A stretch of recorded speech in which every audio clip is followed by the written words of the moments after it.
demoralize us. And I will never stop saying, not only do we need to disinvest in police, but we need to completely dismantle the Minneapolis Police Department. Congresswoman Omar, Congresswoman Ocasio-Cortez, Congresswoman Tlaib, Congresswoman Presley, I think is her name. They call themselves the Squad. I consider them to be fools. Welcome back, patriots. You ever notice how the people who have been given the absolute most by this country, I'm talking safety, education, a seat in the highest halls of power, seem to be the ones who hate it the most? It is baffling. Today we are reacting to two clips that are absolute fire. We've got Senator Rand Paul and Senator John Kennedy taking the gloves off and addressing Ilhan Omar and the Squad. They aren't sugarcoating it, and honestly, it's about time someone said this out loud. Let's get into it. I'm in a town where we have a lot of people who are refugees who have come, some from Somalia, some from Bosnia. I've never heard one of them say that America's a terrible place or be unappreciative of our country. Most of them are thankful. I've met people who've come here from behind the Iron Curtain that got away from communism.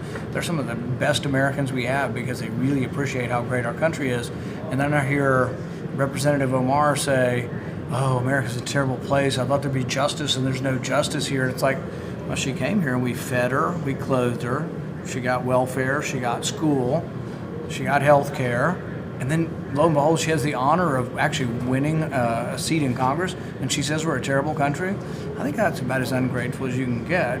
And so while I'm not saying we forcibly send her anywhere, I'm willing to contribute to buy her a ticket to go visit Somalia.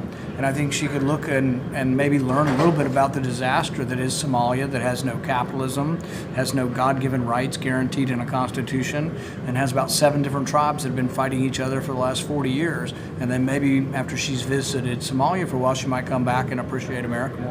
There are a lot more important issues in front of the United States Congress and the American people than who tweets what to whom. So let me say it one more time. I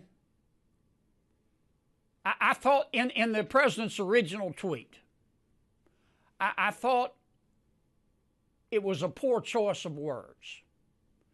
I think I know what the president meant, and he clarified later and said, look, if you're not happy in America, leave.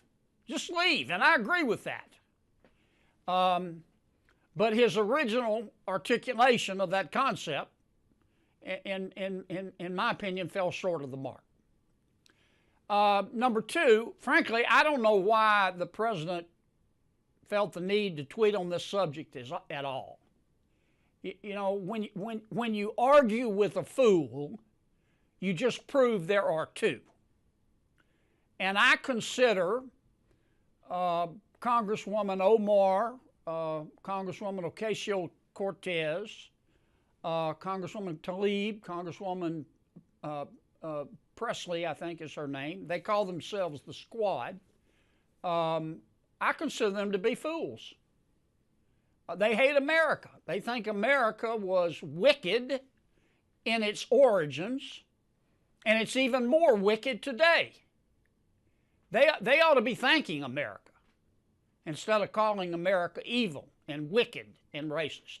But this is America, and they have the right to their opinion. But I don't like to see the president even dignify their point of view.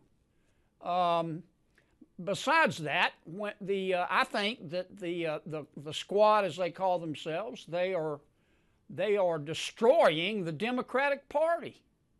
You know, when your opponent is screwing up, don't interrupt him. Let him go.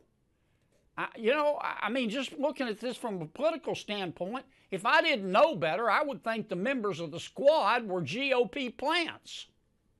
I mean, they think that illegal immigration, socialism, higher taxes, abortion are all moral goods. They think America, Israel, free enterprise are moral bads. That's not what most Americans believe.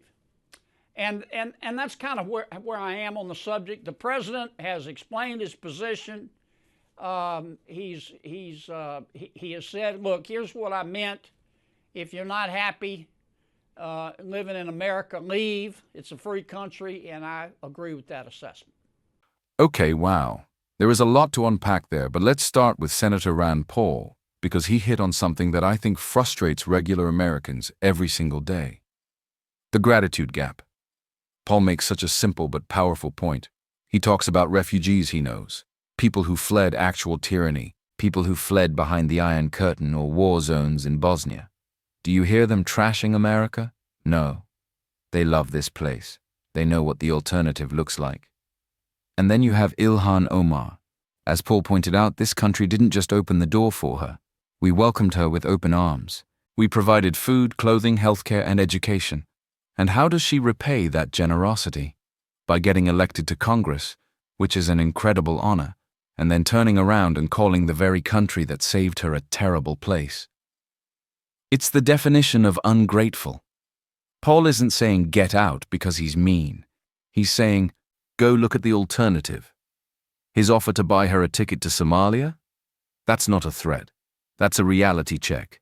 If you think the US is a nightmare of injustice, go spend a week in a place with no constitution, no capitalism, and tribal warfare. You'll come back kissing the ground at JFK Airport, Kennedy's truth bombs, and then we have Senator John Kennedy. The man is a national treasure just for his delivery alone. When you argue with a fool, you just prove there are two. That is brutal. But is he wrong? Kennedy cuts right to the heart of the ideology driving the squad, Ocasio-Cortez, Tlaib, Omar, and Presley. He didn't mince words. They hate America. And I know the media hates when people say that, but listen to their rhetoric. They don't just want to improve things. They talk about America like it was wicked when it started, and it's even more wicked now. They think our systems, our free enterprise, our history, it's all evil. The bottom line. Kennedy is right to question why we are even dignifying this level of hatred with a response. These aren't people trying to fix a pothole.